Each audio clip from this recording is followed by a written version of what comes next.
Assalamualaikum warahmatullahi wabarakatuh. Halo semua teman-teman dan soleh-soleha Cordova. Bagaimana kabarnya hari ini? Alhamdulillah. Semoga kita selalu dalam lindungan Allah Subhanahu wa taala dan dalam keadaan yang sehat walafiat. Oke. Kali ini berjumpa lagi dengan Miss Wulan. Kita akan belajar IPA. Nah, belajar IPA kali ini kita akan masuk pada materi yang selanjutnya, yaitu masih dalam sistem gerak, namun pada sistem gerak manusia. Oke, sebelum kita belajar, marilah kita membaca basmalah terlebih dahulu. Bismillahirrohmanirrohim. Kemudian teman-teman silakan buka buku IPA-nya. Kita masuk ke sistem gerak pada manusia. Nah, teman-teman harus semangat ya belajar di rumahnya meskipun kita masih belum bisa tatap muka. Oke, sekarang kita lanjut belajarnya. Kita masuk ke materi sistem gerak pada manusia.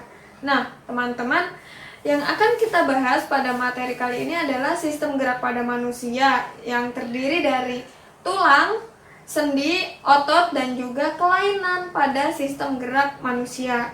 Kemudian, Miss akan mengulang lagi tentang sistem gerak.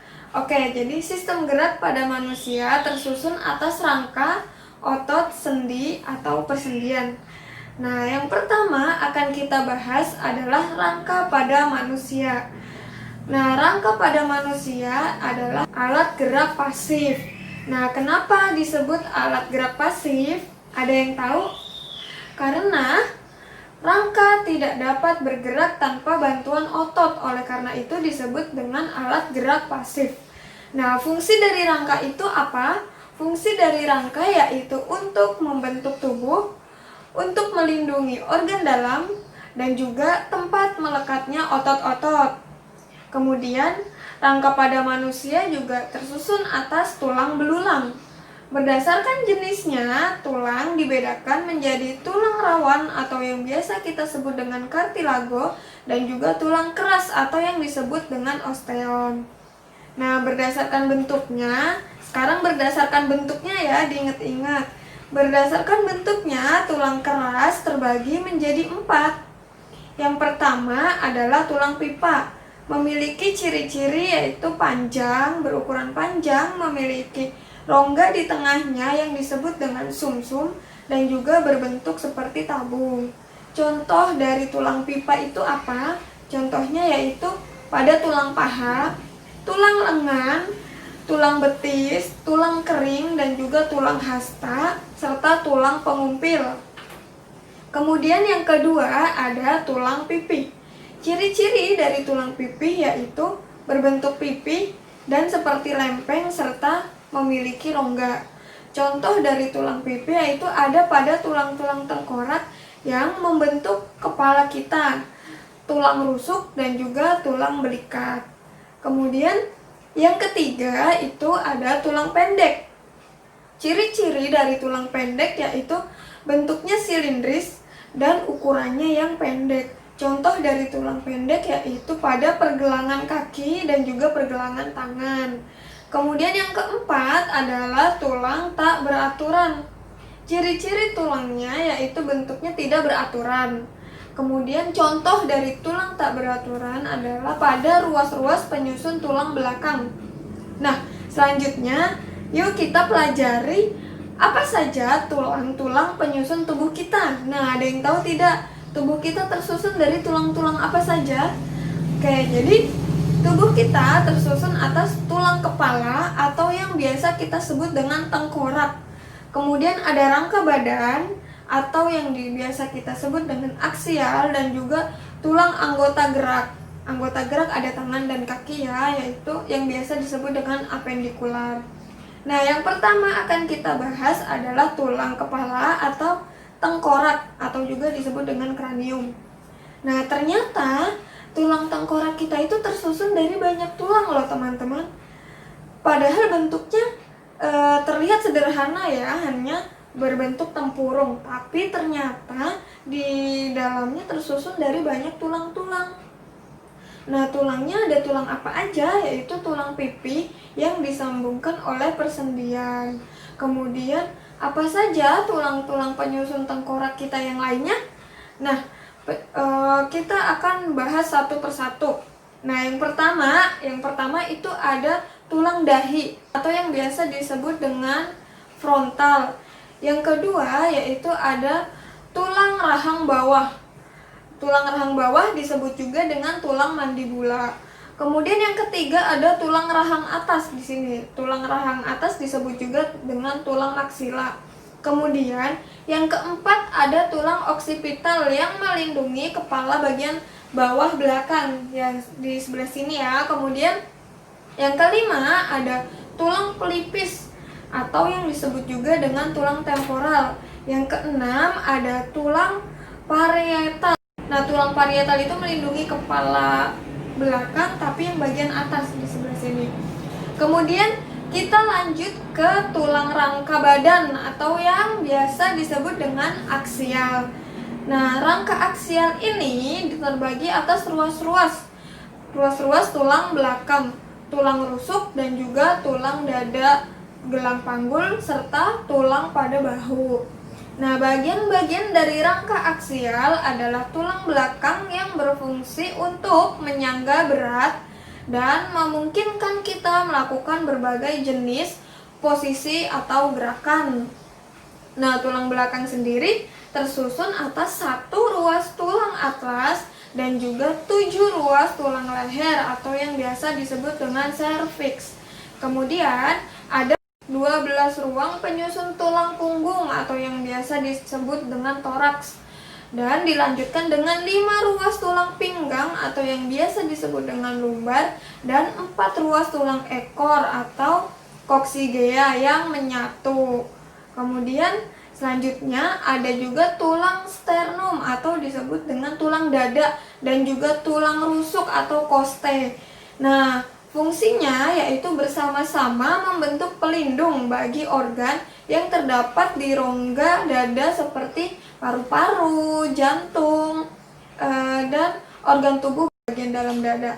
Nah, tulang rusuk sendiri terbagi atas 7 ruas tulang rusuk sejati atau coste vera yang melekat pada tulang punggung dan juga tulang dada. Kemudian ada 3 ruas tulang rusuk palsu atau coste spuria yang melekat pada tulang punggung dan juga tulang rusuk di atasnya. Nah, ada juga 2 ruas tulang rusuk melayang atau coste fluctuantis yang hanya melekat pada tulang punggung saja.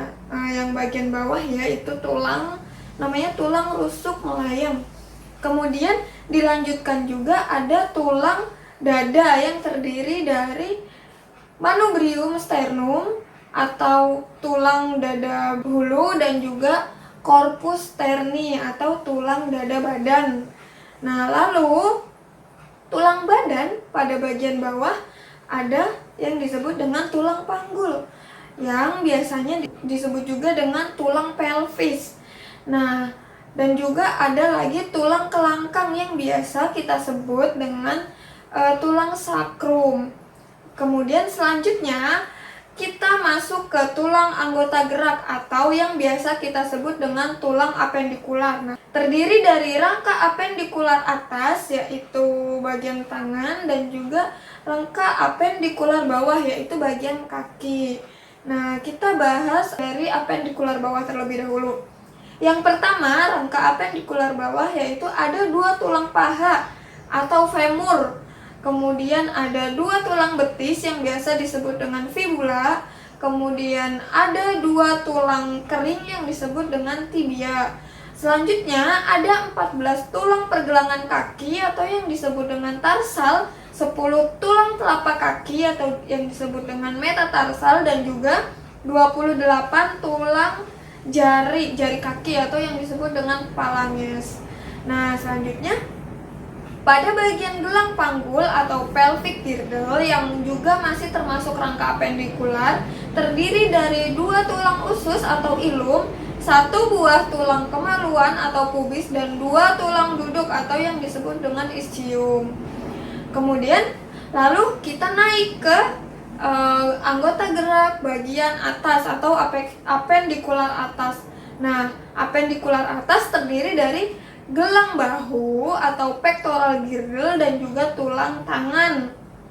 Nah, gelang bahu sendiri terdiri atas 2 tulang selangka atau clavikula dan juga 2 tulang belikat.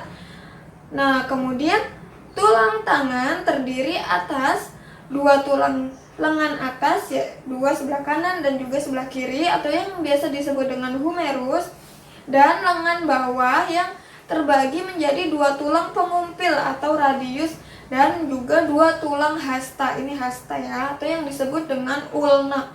Kemudian ada 16 tulang pergelangan tangan atau yang biasa disebut dengan karpal, 10 tulang telapak tangan yang disebut dengan metakarpal, dan juga 26 tulang jari tangan yang disebut dengan falanges. Nah, selanjutnya kita belajar mengenai sendi. Sendi dalam bahasa biologi disebut juga dengan artrosis. Nah, sendi adalah, ada yang tahu?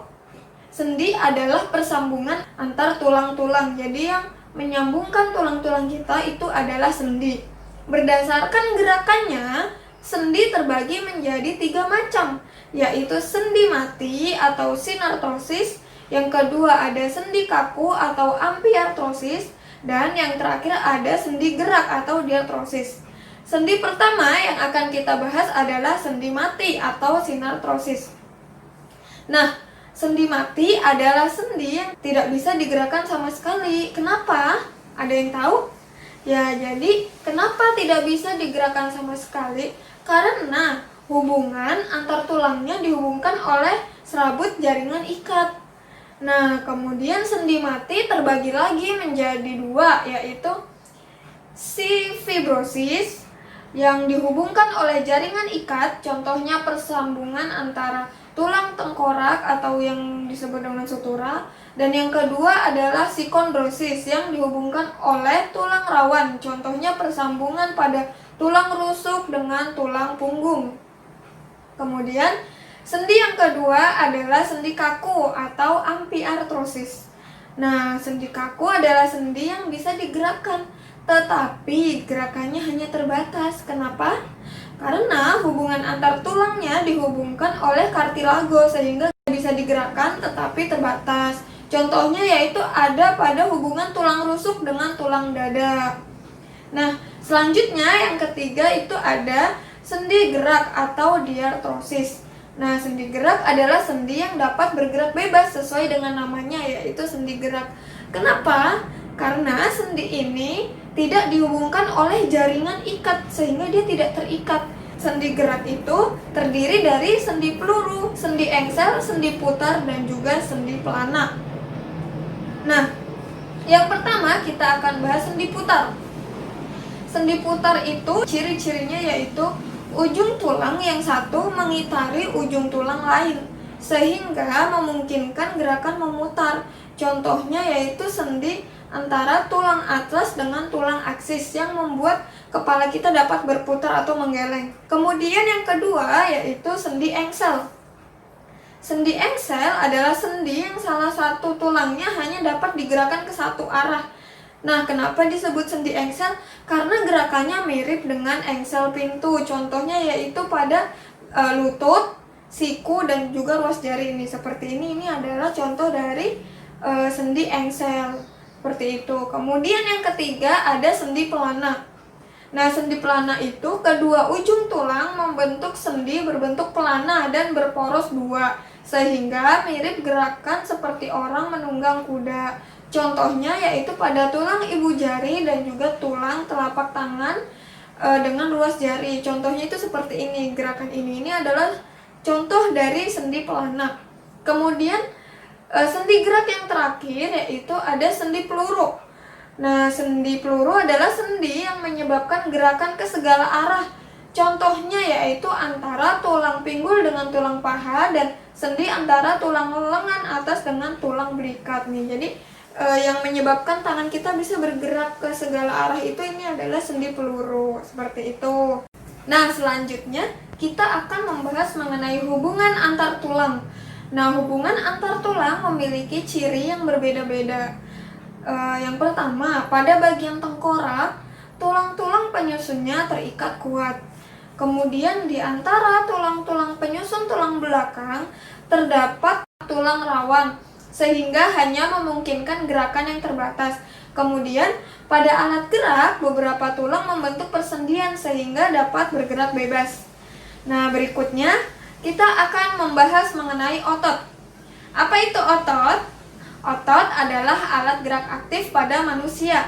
Yang dimaksud dengan alat gerak aktif adalah otot memiliki kemampuan untuk kontraksi dan relaksasi atau memendek dan memanjang yang berfungsi untuk melakukan gerakan. Jadi, tulang adalah alat gerak pasif yang digerakkan oleh otot, sementara otot adalah alat gerak aktif yang menggerakkan tulang-tulang. Nah, otot memiliki 3 ciri. Yang pertama yaitu kontraktibilitas, yaitu kemampuan otot untuk memendek dari ukuran semula. Kemudian, ciri dari otot yang kedua yaitu ekstensibilitas, atau kemampuan otot untuk memanjang dari ukuran yang semula. Dan yang ketiga adalah elastisitas, yaitu kemampuan otot untuk kembali ke ukuran semula. Nah, berdasarkan bentuk dan cara kerjanya, otot terbagi menjadi 3, yaitu otot polos, otot lurik, dan juga otot jantung.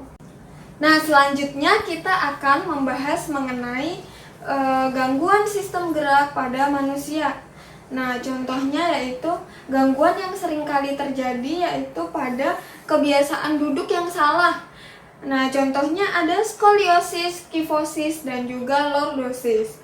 Nah, skoliosis disebabkan oleh kebiasaan duduk yang menyamping sehingga tulang punggung menjadi belok ke arah samping, bisa ke kiri ataupun ke kanan. Kemudian, lordosis disebabkan oleh kebiasaan duduk di meja yang terlalu tinggi sehingga tulang punggungnya membengkok ke depan, seperti itu. Kemudian pada kifosis itu disebabkan oleh kebiasaan duduk pada meja yang terlalu pendek sehingga tulang punggungnya membengkok ke belakang. Nah, gangguan sistem gerak yang selanjutnya adalah fraktura atau yang disebut dengan patah tulang. Contohnya ketika terjadi kecelakaan, kemudian tulangnya menjadi patah karena terbentur dengan benda yang keras atau benturan keras, seperti itu disebut dengan fraktura. Kemudian ada rakitis. Rakitis adalah tulang yang rapuh akibat kekurangan vitamin D di masa pertumbuhan. Nah, makanya ketika kita bayi, ketika masih kecil, pasti orang tua kita memberi kita susu karena itu akan membantu untuk memperkuat tulang-tulang kita. Nah, kemudian ada osteoporosis. Osteoporosis itu disebabkan karena adanya pengapuran tulang, biasanya terjadi pada usia lanjut atau kemudian gangguan sistem gerak juga dapat terjadi pada sendi kita. Nah, ada juga yang disebut dengan kelainan sendi. Contohnya adalah osteoartritis, yaitu yang disebabkan oleh peradangan sendi. Nah, ini adalah terkikisnya lapisan pelindung dari bagian sendi sehingga terjadi peradangan sendi. Kemudian ada dislokasi. Dislokasi itu merupakan pergeseran atau sendi itu bergeser dari kedudukan semula karena jaringan ligamennya robek, seperti itu. Kemudian ada terkilir. Nah, terkilir itu penyebabnya adalah tertariknya ligamen ke posisi yang tidak sesuai, jadi ligamennya itu berpindah. Kemudian ada ankilosis. Ankilosis merupakan persendian yang seolah-olah menyatu sehingga sendi-sendi tulang-tulang itu tidak bisa digerakkan. Kemudian ada juga kelainan pada otot. Nah, yang pertama yaitu ada tetanus. Tetanus merupakan penyakit yang disebabkan karena terinfeksi oleh bakteri Clostridium tetani yang menyebabkan gangguan pada proses kontraksi otot, sehingga biasanya otot yang sudah berkontraksi tidak dapat kembali lagi melakukan relaksasi, jadi ototnya itu seperti kaku. Nah, ada juga kelainan otot yang disebut dengan atrofi. Nah, kelainan ini merupakan kondisi di mana jaringan otot mengecil, kemudian semakin mengecil, semakin lama semakin mengecil, dan lama-kelamaan tidak berfungsi lagi. Dan yang terakhir, contoh yang terakhir itu ada kram. Nah, kram itu merupakan kejang otot yang bisa disebabkan oleh cuaca yang terlalu dingin atau aktivitas otot yang terlalu berat. Oke, seperti itu. Jadi, sampai di sini penjelasan materi gerak pada manusia. Jika ada yang belum paham, boleh baca buku atau mencari sumber informasi yang lainnya. Baik, sampai di sini pelajaran apa yang bisa kita dapatkan dari hari ini mempelajari sistem rangka ini? Nah, yang pertama kita jadi tahu bahwa tulang-tulang kita itu perlu untuk dijaga, karena tulang, otot, dan sendi kita itu masih berfungsi sampai kita nanti kembali kepada Allah Subhanahu wa Ta'ala. Kemudian ada apa lagi? Ternyata tubuh kita tersusun dari banyak tulang, ya. Jadi kita harus selalu berhati-hati ketika melakukan gerakan supaya tulang-tulang kita selalu terlindungi, seperti itu. Oke, sampai di sini semangat selalu belajarnya, tetap menjaga kesehatan, menjaga pola makan, dan jangan lupa sholat 5 waktu. Baik, sekian dari Miss Wulan. Wassalamualaikum warahmatullahi wabarakatuh.